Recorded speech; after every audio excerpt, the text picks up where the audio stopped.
Hello everyone! Today we will explore the Imperial Citadel of Thăng, a UNESCO World Heritage Site located right in the heart of Hanoi.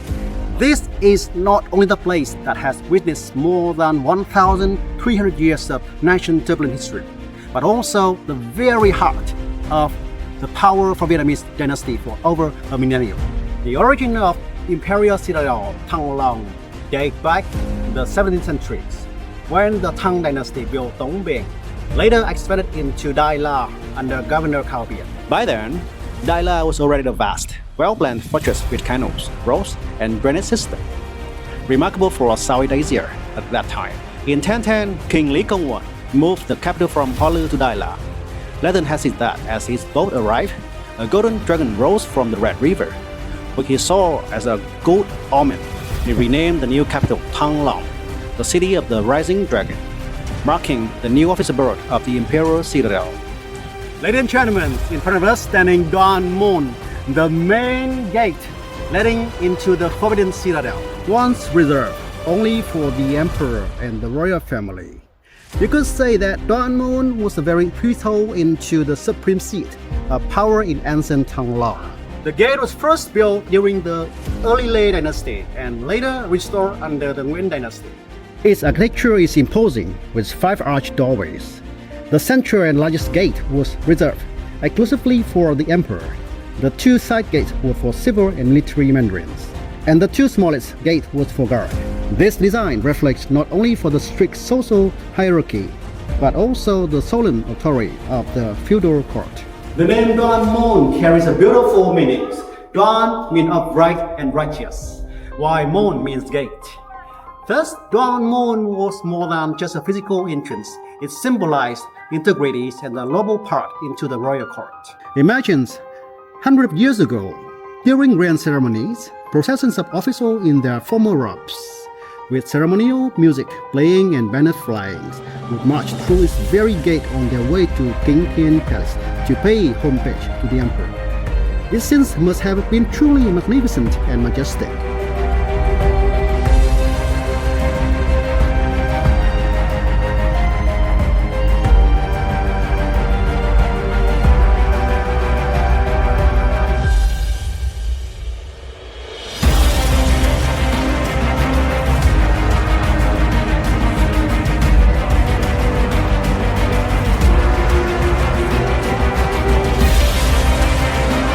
Today, though the time and wars have taken their tolls, Đoan Môn still stands firm, a silent witness to more than over 600 years of history.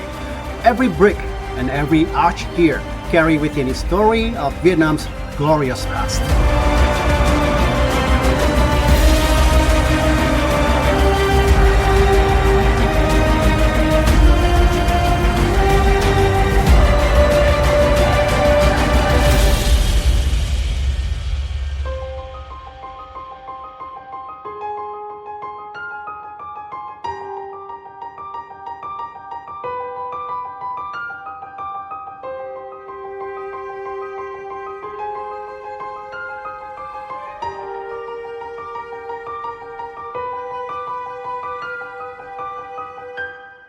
We are now standing before the former foundation of Kính Thiên Palace, the highest central of power in the Imperial Citadel of Thăng for many centuries.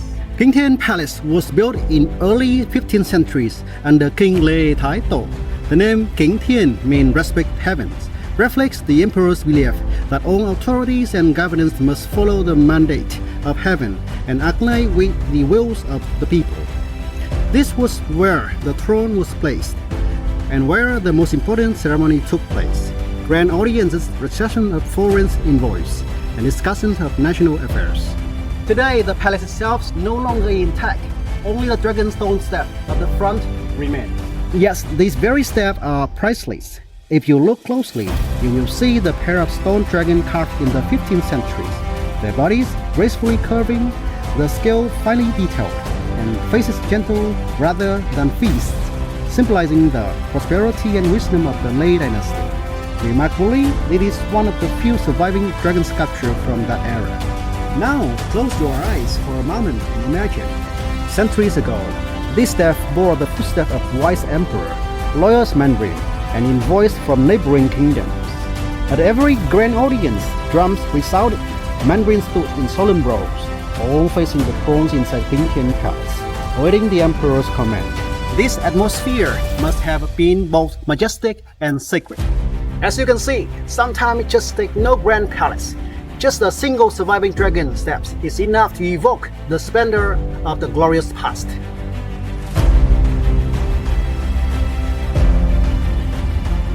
Ladies and gentlemen, before standing Hậu Lâu, affectionately known by the people the Princess Resident.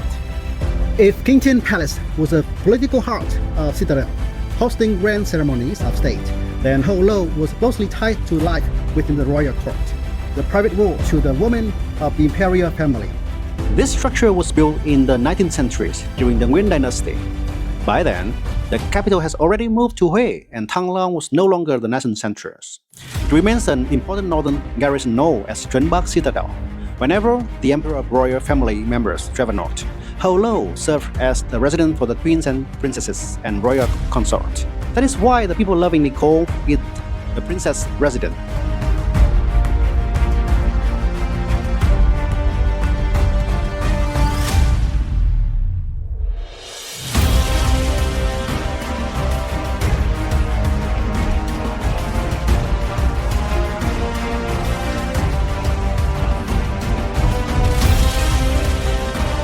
What makes Hậu Lâu fascinating is its unique architecture. You will notice a blend of traditional Vietnamese style with Western influence from the French colonial period, with thick brick walls, arched windows, and high airy ceiling, creating a space that feels both statically and romantic. Today, when we step inside Hậu Lâu, we no longer see the presence of the princess or royal ladies, but we can still feel the gentle breath of history.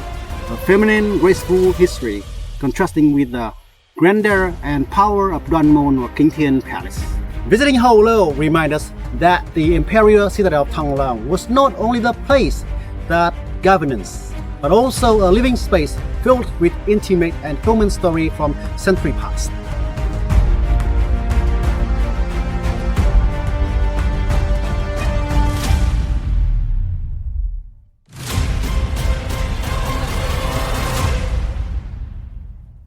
Right now, we are standing in front of the truly special structure, the D67 House.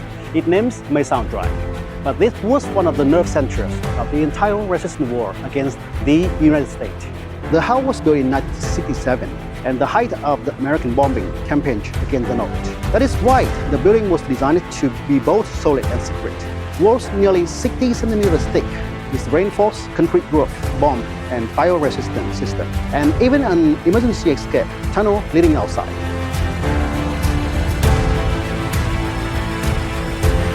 What makes it especially remarkable is that inside the D67 house lies the meeting rooms of the Politburo and the Central Military Commissions.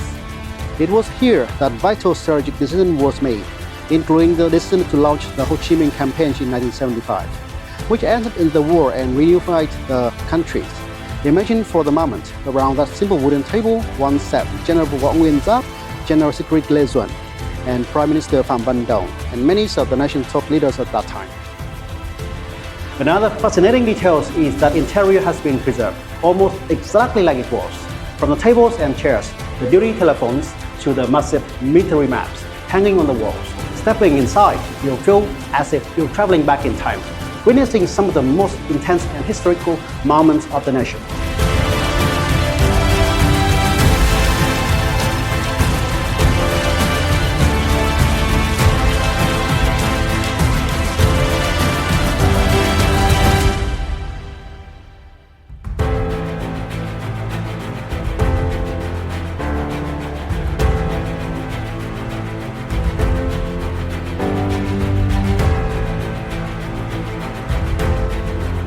In short, the D67 house stands as a vivid proof of the intelligence, presence and determinations of the Vietnamese people during the arduous years of resistance. It also reflects the transformation in the roles of the Thăng Long Imperial Citadel. From once being the center for power of feudal dynasty, it became the command headquarters of the Commonwealth of resistance.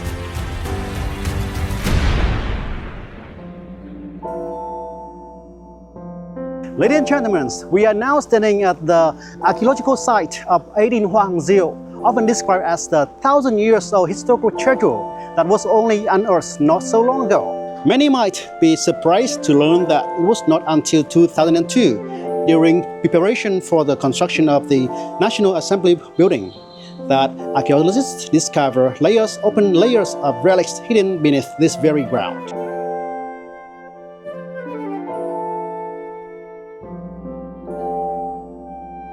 Please take note, here we can see the trace of palace foundations, as well as massive brick and a drainage system from the Lý dynasty, evidence of the highly advanced construction techniques.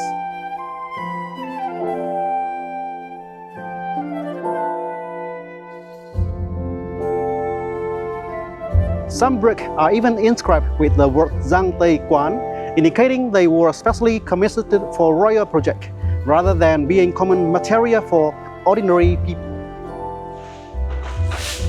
In addition, Ceylon glazed ceramic, white glazed ware, and Chinese porcelain, and even Japanese porcelain will have been found here. This proves that Thăng proved a bustling hub of international trade, open to diverse cultural influence. Standing here, one can imagine, beneath our feet, every brick and every tile fragment once belongs to magnificent palaces, where kings discussed and state affairs, where royal banquets and festivals were held. Time may have covered everything in dust, but miraculously, through excavation, entire dynasty come back to life. The discoveries at 18 Hoàng Diệu become a crucial basis for UNESCO recognitions of Thăng Long Imperial Citadel as a World Cultural Heritage Site in 2010. That is why this site is not just archaeological excavation, but also the key that unlocks the history of Hanoi and the origins of the Vietnamese nation. Ladies and gentlemen, our final stop today is the North Gate, one of the 4 ancient gates of Thăng Long Citadel. If Đoan Môn was the entrance to Imperial Center, then the North Gate can be seen as the silent guardians, with its many ups and downs of this 1,000 years old lands of culture.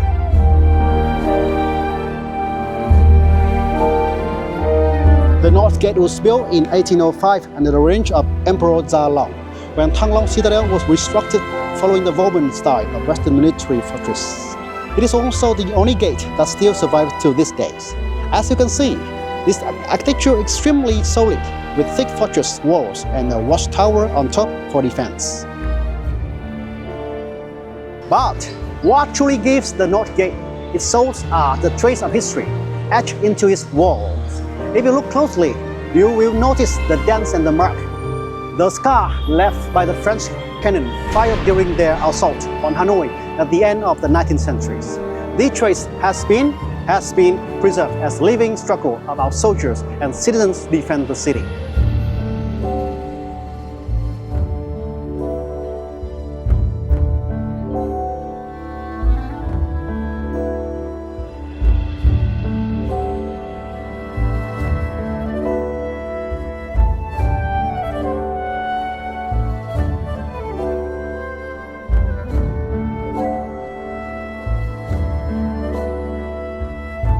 The top watchtower today stands a memorial stelae and statue of Governor Nguyễn Tri Phương, the brilliant general who led the resistance against the French during the Battle of Hanoi in 1873. Even in defeat and gravely wounded, he refused to surrender, leaving behind a timeless example of resilience for future generations.